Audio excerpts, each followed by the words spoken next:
Hello friends, welcome back to my channel. मैं हूं आपकी फ्रेंड वर्षा। आज हम यहां पर बात करेंगे इनकम टैक्स के बहुत ही इंपॉर्टेंट टॉपिक की, जो कि हमारा एग्रीकल्चर इनकम बहुत ही इंपॉर्टेंट टॉपिक है ये इनकम टैक्स का।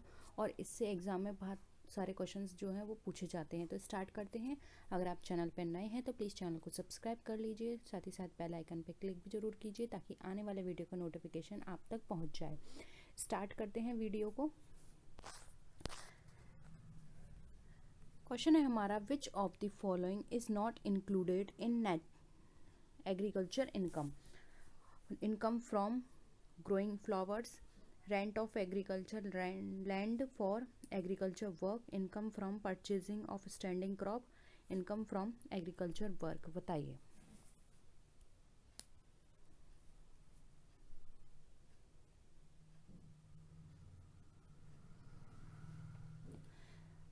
बताइए इसमें से कौन सी इनकम एग्रीकल्चर इनकम में इंक्लूड नहीं होगी।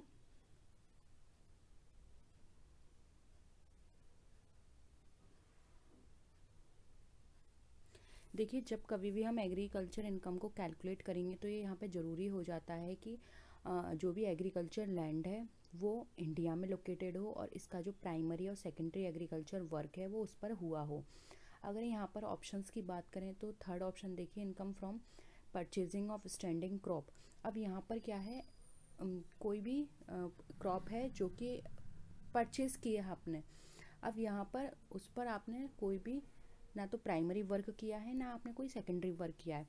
वो आपको रेडीमेड मिली है, आपने उसको बस परचेज़ किया है, आपने उस पर कोई भी एग्रीकल्चर एक्टिविटी नहीं की है। तो यहाँ पर इस इनकम को एग्रीकल्चर इनकम में कंसिडर नहीं किया जाएगा, ये हमारी नॉन एग्रीकल्चर इनकम कहलाएगी। जबकि देखिए ऑप्शन 1 है, इनकम फ्रॉम ग्रोइंग फ्लावर्स। अब आपने फ्लावर्स को ग्रो किया यानी उसमें आपने एग्रीकल्चर एक्टिविटी की। Rent of agriculture land for agriculture work, agriculture work के लिए वो लैंड यूज़ हुई है और उस पर रेंट मिला है, ये भी हमारा एग्रीकल्चर इनकम में आएगा। फिर है income from agriculture work, again agriculture work है। तो यहाँ पर ऑप्शन 3 हमारा राइट आंसर हो जाएगा। ठीक है,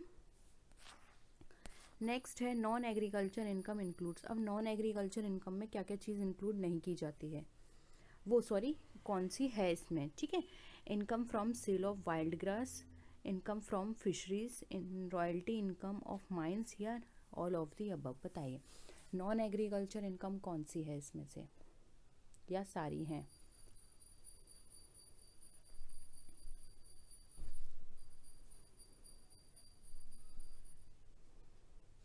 देखिए, नॉन एग्रीकल्चर इनकम की बात करते हैं तो ऐसी इनकम जो कि उस लैंड से राइज हुई है जहाँ पर कोई भी एग्रीकल्चर एक्टिविटी नहीं की गई है, वो हमारी नॉन एग्रीकल्चर इनकम कहलाती है। जैसे कि इनकम फ्रॉम मार्केट, अब कोई एग्रीकल्चर वर्क नहीं है। स्टोन क्वेरी से कोई इनकम हुई है हमारी, माइनिंग रॉयल्टी से कोई इनकम जनरेट हुई है, या फिर हमारी ऐसी लैंड से इनकम जनरेट हुई है जो कि सिर्फ स्टोरिंग पर्पस से यूज़ हो रहा है, यानी कि एग्रीकल्चर जो प्रोडक्शन है उसको आपने स्टोरिंग पर्पस के लिए यूज़ कर रखा है उस लैंड को। या फिर ऐसी इनकम जो कि आपकी इरिगेशन पर्पस से जो भी वाटर सप्लाई हो रही है, सप्लाई के लिए आपने कोई भी इरिगेशन पर्पस से वाटर आप दे रहे हैं तो वहाँ से इनकम जनरेट हो रही है, तो ये भी हमारी एग्रीकल्चर पर्पस नहीं हो रहा है यहाँ पे, ना कोई प्राइमरी और सेकेंडरी आप कोई एक्टिविटी कर रहे हैं। फिर ऐसी इनकम जो कि सेल्फ ग्रोथ यानी कि खुद से घास आ गई है तो वहाँ भी आपने कोई एक्टिविटी नहीं की है। कोई ट्री, बैम्बूज, ये सब अपने आप ही उग गए हैं। यानी मेन एग्रीकल्चर इनकम क्या होती है, जिसमें आप कुछ काम करें, आप उसमें सीड डालें, आप उसको ग्रो करने में हेल्प करें, आप उसकी कुछ ना कुछ आप उसकी एक्टिविटी करें ग्रो करने में। लेकिन कुछ चीज़ें जो अपने आप ग्रो होती हैं वो हमारी इनकम एग्रीकल्चर इनकम में कंसिडर नहीं की जाती। और ऐसे ही इनकम कोई फिशरी से आई है, कोई इनकम जो कि जो ब्रिक मेकिंग के लिए अर्थ जो भी ज़मीन यूज़ की गई है वहाँ से कोई सेल हुई है, या फिर कोई भी ऐसा रेम्यूनरेशन रिसीव हुआ है जो कि एग्रीकल्चर फार्म का मैनेजर है, तो वहाँ पे भी यूज़ नहीं की जाएगी एग्रीकल्चर इनकम, वो उसमें कंसिडर नहीं की जाएगी। ठीक है, क्या है ये नॉन एग्रीकल्चर इनकम है। और कोई भी ऐसा डिविडेंड मिला है जो कि एग्रीकल्चर में इंगेज है कंपनी, तो वो भी हमारी नॉन एग्रीकल्चर इनकम है। कोई भी इनकम किसी बायर की जो कि राइप क्रॉप में का बायर है, उसकी इनकम नॉन एग्रीकल्चर इनकम है। Daily farming, poultry farming. तो ये कुछ एग्जांपल्स मैं आपको बता रही हूँ जो कि एग्ज़ाम में फ्रिक्वेंटली पूछे जाते हैं और ये हमारी नॉन एग्रीकल्चर इनकम में कंसिडर किए जाते हैं। ठीक है, तो ये यहाँ पर ऑप्शन सभी हमारे करेक्ट हैं, तो ऑल ऑफ दी अबव हमारा राइट आंसर हो जाएगा। नेक्स्ट है इन एग्रीकल्चर इनकम इंक्लूड्स। अब एग्रीकल्चर इनकम में क्या क्या चीज़ें इंक्लूड होती हैं? Income from sale of crop, income from preparing the agriculture produce saleable, income from gardening, या ऑल ऑफ दी अबव। बताइए क्या होगा आंसर?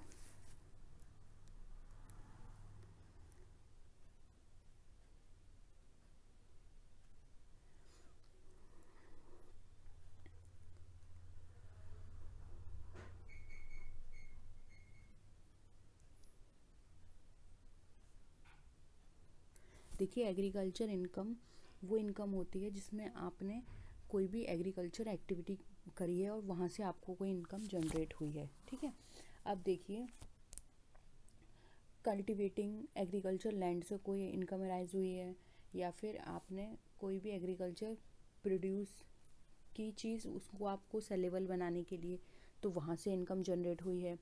फिर एग्रीकल्चर बिल्डिंग से इनकम जनरेट होना। ठीक है, और कोई आपने plant, flower, vine, gardening, horticulture, इन सब के ग्रो से जो इनकम हुई है, ये सब एग्रीकल्चर इनकम में इंक्लूड है। तो ऑप्शन यहाँ पर 4 हमारा राइट आंसर हो जाएगा। नेक्स्ट है income from the sale of land. कैसी है? यानी कि जो लैंड है उसको सेल करने से इनकम जनरेट हुई है, तो नॉन एग्रीकल्चर इनकम है, कॉस्ट है, एक्सपेंस है, या फिर नन ऑफ दीज।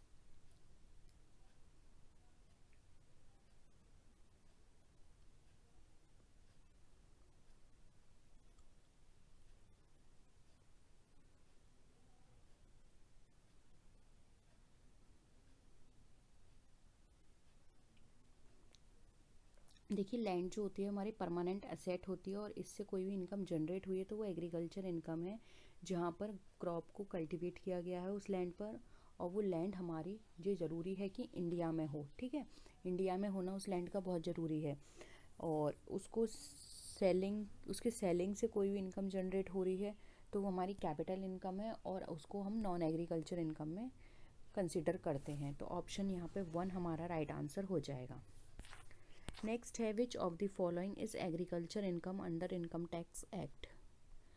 फर्स्ट है income from the land used for storing agriculture produce, dividend from a company engaged in agriculture, income from daily farm, poultry farm, etcetera, income from the sale of replanted trees where denuded parts of the forest are replanted and subsequent operations in forestry are carried out। बताइए कौन सा लगता है आपको agriculture income इसमें से? अच्छे से ऑप्शंस को पढ़िए फिर आंसर करिए। एग्रीकल्चर इनकम से एग्ज़ाम में क्वेश्चंस, एक ना एक क्वेश्चंस ज़रूर पूछा जाता है, तो आपको ये टॉपिक बिल्कुल क्लियर होना चाहिए माइंड में, कौन सा नॉन एग्रीकल्चर इनकम में आता है, कौन सा एग्रीकल्चर इनकम में आता है। देखिए, अगर हम कोई भी ऐसे इनकम जो कि हमारी रिप्लांटेड ट्रीज से जनरेट हुई है, जहाँ पे जो हमारे डेन्यूडेड प्लांट्स हैं फॉरेस्ट के, उनको हमने रिप्लांट किया था और वहाँ पर ऑपरेशन करने के बाद हमें वो इनकम जनरेट हुई है, तो वो हमारी एग्रीकल्चर इनकम में कंसिडर की जाएगी। क्योंकि आपने देखा यहाँ पर हमने क्या किया है, एक्टिविटी की है, एग्रीकल्चर एक्टिविटी, और उसके बाद हमें वो इनकम जनरेट हुई है, इसलिए ऑप्शन 4 यहाँ पे हमारा राइट आंसर है। नेक्स्ट है if an assessee is engaged in the business of growing and manufacturing tea in India, the portion of agriculture income in that case shall be 100%, 60%, 50% या 40%। बताइए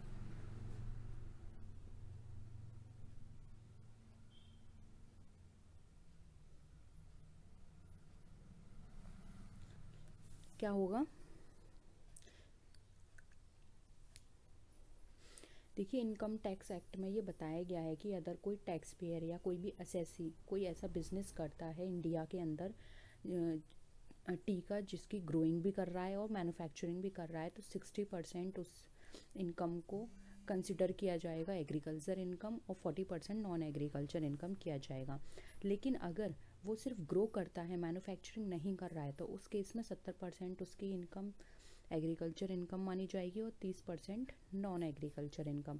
तो यहाँ पर बताया गया है कि ग्रो भी कर रहा है और मैन्युफैक्चरिंग में, इट मीन 60% एग्रीकल्चर इनकम है, तो ऑप्शन 2 राइट आंसर है। ठीक है, और जो रिमेनिंग 40% है वो नॉन एग्रीकल्चर इनकम में कंसिडर की जाएगी। नेक्स्ट है, which of the following deductions will not come under section 80 of the income tax act. बताइए। Deductions in the case of a person with disability, deductions for interest paid on loan taken for pursuing higher education, deduction for interest on loan taken for the construction purchase of house property, deduction for repayment for any installment of principal amount borrowed for the purchase construction of house property। बताइए 80 की deductions हमें किसके लिए दी गई है?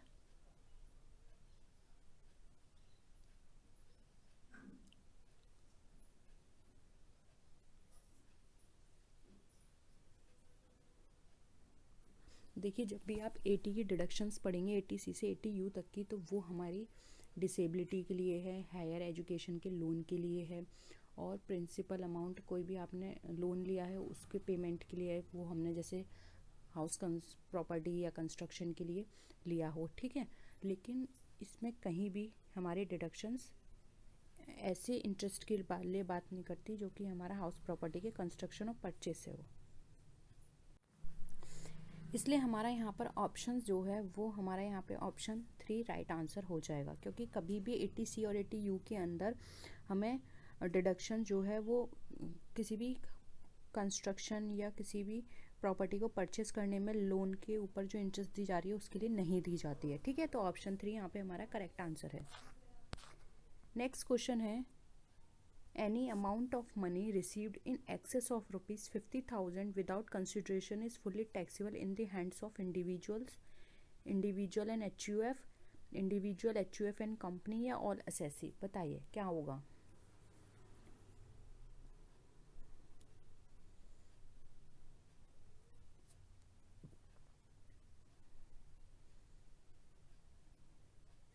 देखिए, इस case में जब भी विदाउट कंसिड्रेशन 50,000 से ज़्यादा मनी रिसीव की जाती है तो इंडिविजुअल और HUF के केस में वहाँ पर वो फुल्ली टैक्सेबल हो जाती है। ठीक है, ऑप्शन यहाँ पे 2 हमारा राइट आंसर हो जाएगा।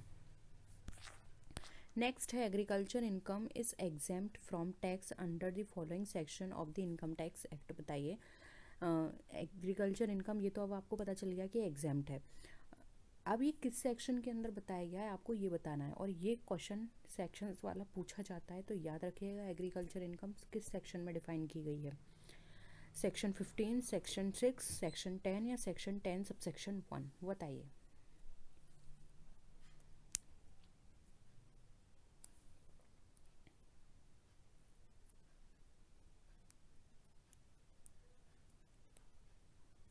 देखिए, एग्रीकल्चर इनकम को एग्जेम्प्ट किया गया है अंडर सेक्शन 10 सबसेक्शन 1 के अंदर। ठीक है, तो ऑप्शन यहाँ पे 4 हमारा राइट आंसर है। नेक्स्ट है, according to the income tax act which of the following is agriculture income? Income from animal husbandry, income from poultry farming, income from pasture या in rent received from agriculture income. बताइए।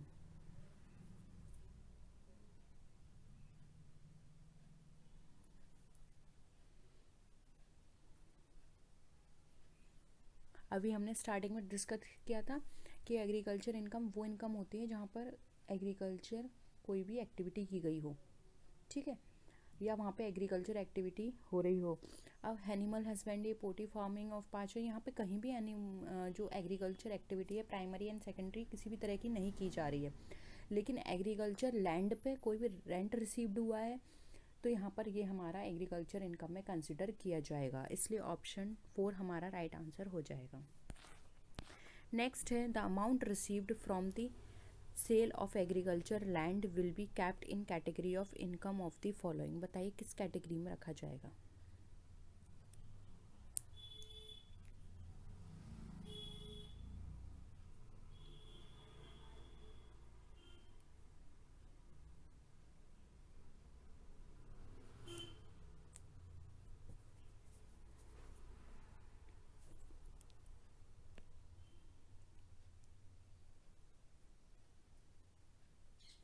देखिए, agriculture land के cell से कोई भी अगर income हमें generate हो रही है तो वो हमारे इनकम कैपिटल गेन की तरह कंसिडर की जाती है।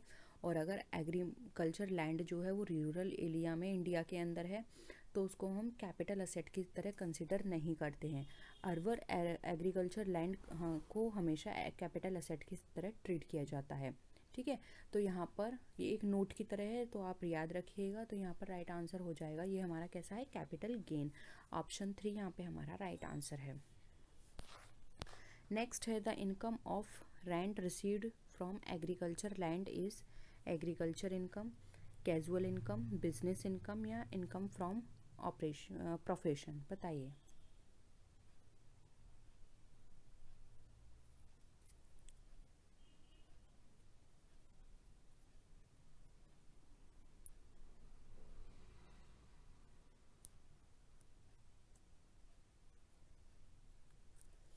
देखिए, यहाँ अगेन वही चीज़ है, अभी हमने पहले भी डिस्कस की थी।